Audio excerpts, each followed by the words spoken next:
تو رول آپ کا میری کسٹوڈیل ٹارچر کے حوالے سے رہا ہے، کسی طاقتور کے کہنے پر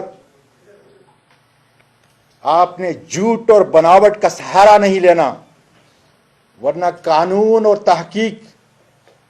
اپنا راستہ نکال کر سچ سامنے لے آئے گا۔ FIA سائبر برانچ اسلام آباد مجھ پر زیادتی اور تشدد کا ذمہ دار رانا ثناءاللہ یا موجودہ حکومت نہیں، یہ چھوٹے اداکار ہیں۔ البتہ FIA کا سب سے بڑا قصور یہ ہے کہ وہ آنے والے عدالتی عظمیٰ اور دیگر اعلی پارلیمانی اور بیکوانی فورم پر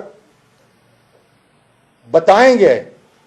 کہ انہوں نے کس کے کہنے پر صرف ایک ٹویٹ سے مجھ پر FIR کاٹی، کس کے کہنے پر جس طریقے سے انہوں نے میرے گھر پہ غیر قانونی ریڈ کی، میری فیملی کے سامنے، میری معصوم پوتیوں کے سامنے مجھے مارا گیا، جو سارا ٹراما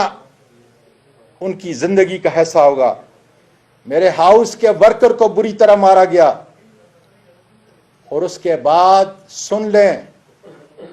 ٹھیک 4:15 بجے